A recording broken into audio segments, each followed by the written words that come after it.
ദേശാഭിമാനി മുഖപ്രസംഗം 2024 ജനുവരി 3.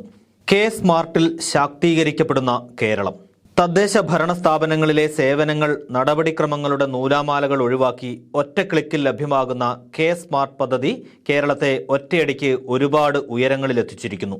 ജനനം മുതൽ മരണം വരെ നിർണായകമായ ഒട്ടനവധി കാര്യങ്ങൾക്കായി തദ്ദേശ ഭരണ സ്ഥാപനങ്ങളെ ആശ്രയിക്കേണ്ട ജനങ്ങൾക്ക് ഇനി അതിനായി ഒട്ടും അലയേണ്ടതില്ല. പുതുവത്സര ദിനത്തിൽ മുഖ്യമന്ത്രി പിണറായി വിജയൻ ഉദ്ഘാടനം ചെയ്ത കെ സ്മാർട്ട് ആപ്പിൽ അതിനെല്ലാം പരിഹാരമുണ്ട്. കേരള ഗവൺമെന്റിന്റെ പുതുവത്സര സമ്മാനമായി കെ സ്മാർട്ട് എന്ന Kerala solutions for managing administrative reformation and transformation നിലവിൽ വന്നതോടെ സംസ്ഥാനത്തെ എല്ലാ കോർപ്പറേഷനുകളിലെയും മുനിസിപ്പാലിറ്റികളിലെയും സേവനങ്ങൾ വിരൽത്തുമ്പിൽ കിട്ടുമെന്നായിരിക്കുന്നു. ഏപ്രിൽ 1 കെ സ്മാർട്ടിന്റെ സേവനം പഞ്ചായത്തുകളിലേക്ക് കൂടി വ്യാപിക്കുന്നതോടെ സംസ്ഥാനത്തെ എല്ലാ തദ്ദേശഭരണ സ്ഥാപനങ്ങളിൽ നിന്നുമുള്ള സേവനങ്ങൾ ഓഫീസുകൾ കയറിയിറങ്ങാതെ തന്നെ സമയബന്ധിതമായി പൊതുജനങ്ങൾക്ക് ലഭ്യമാകും.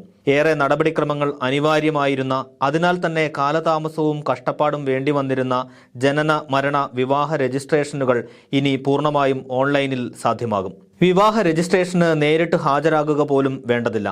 എവിടെ നിന്നും വീഡിയോ KYC ഫീച്ചറിലൂടെ വിവാഹം രജിസ്റ്റർ ചെയ്യാമെന്നത് വിദേശ മലയാളികൾക്കടക്കം ഏറെ ആശ്വാസമാകും. കെട്ടിട നിർമ്മാണത്തിന് ശരിയായ രേഖകൾ സമർപ്പിച്ചാൽ ഓൺലൈനിൽ വെരിഫിക്കേഷൻ പൂർത്തിയാക്കി 30 സെക്കൻഡിനകം ബിൽഡിംഗ് പെർമിറ്റ് ലഭിക്കും. തങ്ങളുടെ കെട്ടിടങ്ങളുടെ വിവരങ്ങൾ അറിയുന്നതിനും സർട്ടിഫിക്കറ്റും സാക്ഷ്യപത്രവും എടുക്കുന്നതിനും നികുതി അടയ്ക്കുന്നതിനും അടക്കം കെട്ടിട നിർമ്മാണവുമായി ബന്ധപ്പെട്ട എല്ലാ ഔദ്യോഗിക നടപടിക്രമങ്ങളും പൂർത്തിയാക്കാൻ എന്റെ കെട്ടിടം എന്ന മെനുവിന്റെ സഹായം മാത്രം മതിയാകും.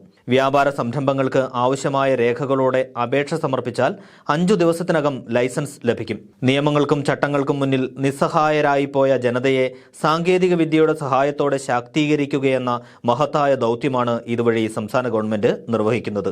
സേവന മേഖലയെ സേവനം എന്ന വാക്ക് അർത്ഥമാക്കും വിധം ജനാഭിമുഖ്യമാക്കുക എന്ന ലക്ഷ്യത്തോടെ തുടക്കം കുറിച്ച വാതിൽപ്പടി സേവനം വിരൽത്തുമ്പിൽ സേവനത്തിലേക്ക് വളരുന്നതോടെ ഓരോ മലയാളി പൗരനും തനിക്ക് അവകാശപ്പെട്ട സേവനങ്ങൾ നേരിട്ട് കൈപ്പറ്റാൻ അർഹനാവുകയാണ്.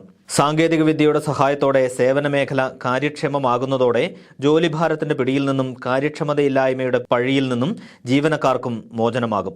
സാങ്കേതിക മേഖലയുടെ വളർച്ച പലയിടങ്ങളിലും സാധാരണ ജനങ്ങൾക്ക് അപ്രാപ്യമെന്ന് മാത്രമല്ല ദോഷകരമാവുക കൂടി ചെയ്യുന്ന സാഹചര്യത്തിലാണ് സംസ്ഥാന സർക്കാർ സാങ്കേതിക വിദ്യയെ സാധാരണക്കാരന്റെ ദൈനംദിന ജീവിതത്തെ ഗുണപരമായി മാറ്റി തീർക്കുന്നതിനായി ഉപയോഗപ്പെടുത്തുന്നതെന്നത് പ്രത്യേകം ശ്രദ്ധിക്കേണ്ടതുണ്ട്.